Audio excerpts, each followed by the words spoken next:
Hello everyone, welcome to my channel Let's Solve UPSC. I hope you're all doing good and studying hard to clear the exam of UPSC CSC 2025. Now, in this video, we are going to discuss about modern history. We are going to see the problems with modern history, the weightage of modern history in prelims as well as in mains. We are going to see some previous year questions and also the sources which you have to follow for modern history. Now, let us first look at the problems. सबसे पहला है the declining importance of modern history in prelims. There has been a decreasing trend in the number of questions in prelims of UPSC CSC. पहले there were around 10 questions or 8 questions every year from modern history. But in 2024, there were only 3 questions from modern history. Number 2, there are multiple sources जो बहुत सारे लोगों ने अलग अलग time पे recommend किया है.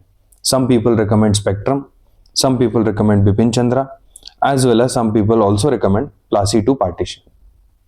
Now, number 3, random questions. Random questions से मेरा मतलब है like you cannot trace the source of those questions, सबसे पहला.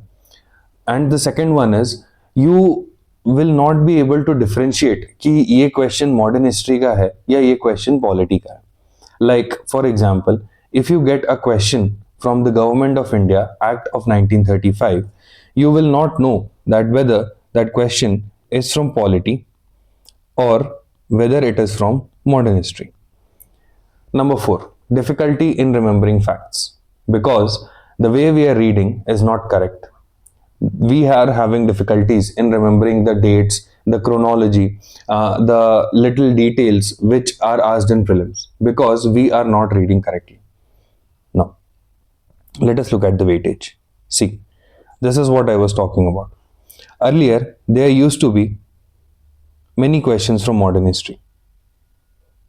But in 2024, there were only 3 questions in prelims.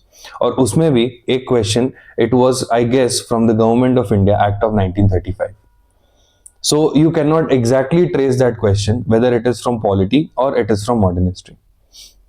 In the mains, in GS1, modern history has a weightage of 25 marks. That means एक question 10 marks का आया है and एक question 15 marks का आया है. सो इस वेटेज को देख के हमें ये समझ में आया है कि मॉडर्न हिस्ट्री की इंपॉर्टेंस जो है वो कम तो हो रही है. But still, it does not mean that you can skip this subject because polity, economy, geography, and modern history, these are the 4 pillars which will get you through this exam.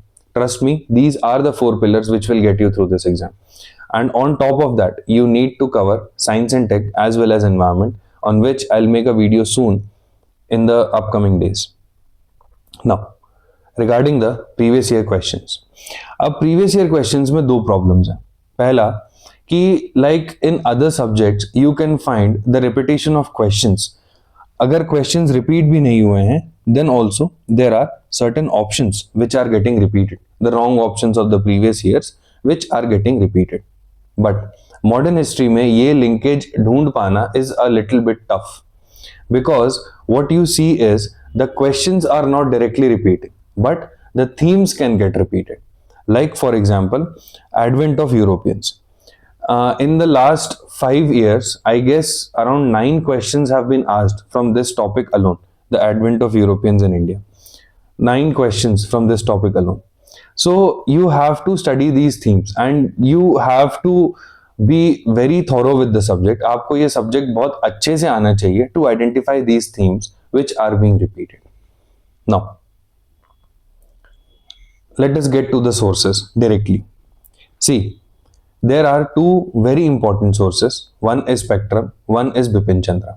I haven't read Plassey to partition, so I am not going to comment about it. अगर आप में से किसी ने पढ़ा है then it is very good because every year there will be some or other person claiming that ये question Plassey to partition से आया था, ये क्वेश्चन डायरेक्टली बिपिन चंद्रा में दिया हुआ था या ये क्वेश्चन डायरेक्टली स्पेक्ट्रम में दिया हुआ था. हर कोई ना कोई एक सोर्स से क्वेश्चंस को क्लेम करेगा. So choose any one. In my opinion these 2 have been tried and tested, ये हर टॉपर, ये ऑलमोस्ट एवरी टॉपर ने इन दोनों में से किसी एक सोर्स को रिकमेंड किया है. Personally, I have followed Spectrum. I have read it multiple times. See, that is the point. You have to read any book which you choose, any source which you choose multiple times. आप अगर ये सोच के जाएंगे कि मैं एक बार पढ़ लूं और मेरे क्वेश्चंस सारे बन जाए, then that is not possible. You have to read a book multiple times. And along with any of these two, choose any one, and along with this, the NCERT of class 12. The NCERT of class 12, in which themes 2 and 3 are the most important. I guess last के 6 या 7 chapters हैं in themes 2 and 3, last 6 or 7 chapters that you have to read very thoroughly modern history का idea लेने के लिए. And questions वहाँ से भी आते हैं, questions वहाँ से भी आते हैं. Now, as I was telling, I had personally read Spectrum because what I found that there are many questions that have been being repeated in the last 10 years. In the last 10 years, as per my analysis, 13 out of 25 questions have been from Spectrum. 13 out of 25 questions have been from Spectrum. Now, let's see this question. This is a question of 2023. Who among the following rulers of medieval Gujarat surrendered Diu to Portuguese? इसका answer see here. Bahadur Shah of Gujarat, during his conflict with the Mughal Emperor Humayun, secured help from the Portuguese by ceding to them in 1534 the island of Bassein with its dependencies and revenues. He also promised them a base in Diu. So, the answer to this question is C. Bahadur Shah. Now, let us look at the right way to read Spectrum properly. अब देखिए, this is a page from my book. अब the point is कि spectrum में एक बहुत बड़ी problem है that एक तो पेजेस, बहुत सारे पेजेस हैं, there are around 800 pages in spectrum, and दूसरा प्रॉब्लम ये है कि there is a lot of information on this. A lot of information is given on every page. There is a lot of information you need to remember. So how do I cut it down? See, I had first underlined what is important. जैसे मुझे पता है कि हाँ, ये मैंने देख लिया कि फ्रांसिस्को डी अल्मीडा का विजन था to make the Portuguese master of the Indian Ocean, and his policy was also known as blue water policy और cartaz system. So what I do is I write it down here और here also.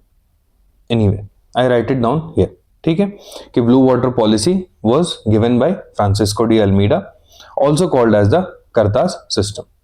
So I know this. Now, next, Alfonso de Albuquerque. Now, what I do is in Alfonso de Albuquerque, I see what is the important information, जो facts मुझे याद करने, जो मुझे exactly facts याद करने हैं जो prelims में आएंगे. Like this point, which we saw just now, कि Albuquerque acquired Goa from the Sultan of Bijapur in 1510. Next, the abolition of sati during his time. So I write it down all here. Acquired Goa from the Sultan of Bijapur, abolition of sati, and Albuquerque he held the first territory under European, not he, but the Portuguese held the first territory under Europeans. So I write all this down. So next time, अब जब भी मैं पढ़ूंगा, I will just look at this. Because I know कि जो भी important information है इस पेज पे उसको मैंने लिख लिया. So I don't have to study from like the whole paragraph again, या वो पूरा पेज मुझे वापस से पढ़ने की जरूरत नहीं. या तो मैं सिर्फ अंडरलाइंड वाला पार्ट पढ़ूंगा, या तो मैं जो है ये पढ़ूंगा जो मैंने लिख चुका हूं ऑलरेडी वहां पे. ऐसे ही करके मैंने हर पेज पे, हर चैप्टर के एंड पे, समरी में जाके हर जगह जो है I have done this. So this is the correct way to read spectrum. अब in mains also you have to do the same thing. अब prelims के लिए आपने ये सारे pages, ये सारे जो भी pages है, जो भी chapters है, इनको सबको आपने बहुत डिटेल में पढ़ लिया. Now for mains there is a summary at the end of each chapter. For mains, there is a summary at the end of each chapter. You just have to read this summary.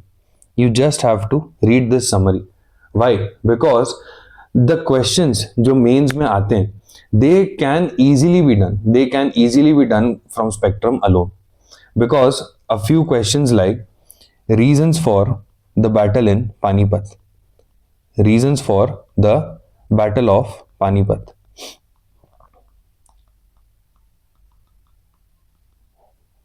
sorry, I'll just write it here. Reasons for the battle of Panipat happening in Panipat. Why exactly did the three battles of Panipat happen there? Questions ऐसे आते हैं mains के. And spectrum में directly ये चीज जो है mention की हुई है, the important points why Panipat was chosen as the battle ground in तीनों इंपॉर्टेंट बैटल्स में. सेकेंड क्वेश्चन अगर मैं आपको बताऊं तो there are questions like how did the British armies win consistently against the Indian armies. So there are very specific points given here that why the British army was better as compared to the Indian armies, whether it be their discipline, whether it be their navy, whether it be their financial backup, everything. There are very specific points given in this book, and ये सारा कुछ आपको summary में मिल जाएगा. But उस summary को समझने के लिए you have to read the whole spectrum at least 2 or 3 times so that you can take out what is important from it, and then you can read the summary and understand the whole topic at once. Okay, so I hope this addresses all your doubts regarding modern history. If you still have any doubt, you can post your doubts in the comment section of this video, or you can also join my Telegram channel and ask your doubts in the discussion channel. The link to my Telegram channel is in the description box. And thank you. All the best for your exams.